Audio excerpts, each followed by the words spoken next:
He's the king of the chessboard and the draft board. The man who was the #1 player coming out of high school is the #1 player in Todd McShay's latest top 10. A couple of other defensive ends in the top 10. The only quarterback in the top 10, Liberty's Malik Willis. More on that in a minute.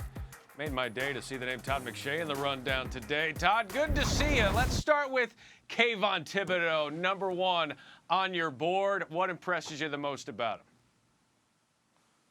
His complete game. You know, that's the whole thing. You're talking about 6'5", 255 pounds. He's long, he's powerful, he's got a great dip and rip move around the edge. He can work as an inside pass rusher too because of that combination of quickness and power. And you just look at the production too. 7.5 tackles for loss, 4.5 sacks, and 3 forced fumbles in just 5 games this year. And if you want to study a tape, just go back to Saturday in the upset over UCLA, how he played. 4.5 tackles for loss, 2.5 sacks, and a forced fumble just against the Bruins in 1 outing. So this guy can be absolute dominant, and that's why we're talking about Thibodeaux as a potential #1 overall pick. Yeah, his only mistake in that game came in the post-game interview, so he was pretty flawless during that. All right, let's get to the quarterbacks here. And I know you and Mel, you disagree a lot. That makes for good television, but this is stunning to me. So on the left, we got Mel. He's got Pickett, Corral, Ritter, and Malik Willis. No number next to Willis, meaning he's not ranked in his top 25, top 32 even. Todd McShay, you've got Malik Willis, not only your top quarterback, but #6 overall. Explain yourself.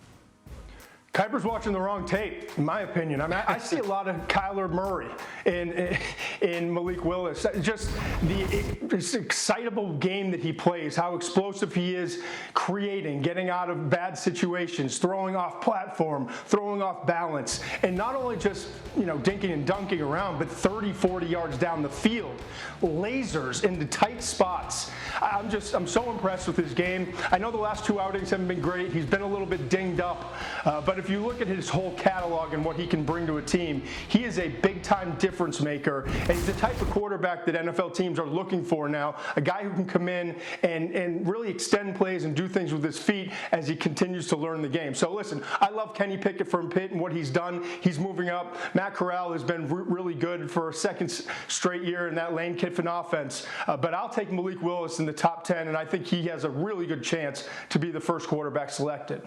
Going to be really interesting to see how he does in 2 weeks at Ole Miss. Really good test from there. Hey, by the way, remember last year it was Trevor Lawrence, Justin Fields, Mac Jones, Zach Wilson, all of whom are starting now. Compare this crop quickly, if you would, to last year's crop.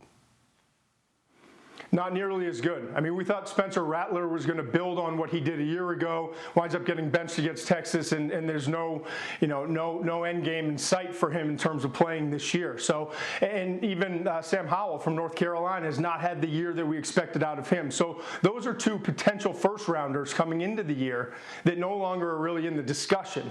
And now you got Malik Willis playing really well. Kenny Pickett has moved up. But this class does not stack up to last year's group or even the last 3 or 4 years in terms of what we thought these quarterbacks could be coming out. All right, let's get to the #2 guy on your board, Stingley Jr. from LSU, 2-time consensus All-American. He's terrific. We haven't seen him in a while. His college career could be over. He's been out since early in the month with foot surgery. So what about his pro career? What's the consensus there? I don't know if there's a consensus because we haven't seen much of him. You know, 3 games this year. He just hasn't played much in the last 2 years. You go back to 2019 and you study that tape. He had 6 interceptions as a freshman, and he has everything you look for physically. He's long. He's got oily hips, just so loose in terms of his ability to turn and run. He's got the top end speed. He's got the arm length you look for. He's got the ball production, as I mentioned before, with the 6 picks.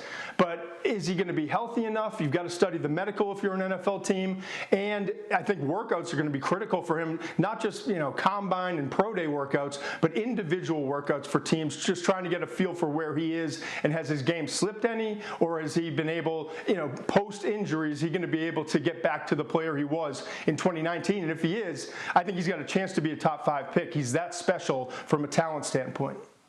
Todd McShay, one of the best. Great to catch up with you again. Always enjoy the conversation and the insight. Thank you. Thank you for watching ESPN on YouTube. For live streaming sports and premium content, subscribe to ESPN+.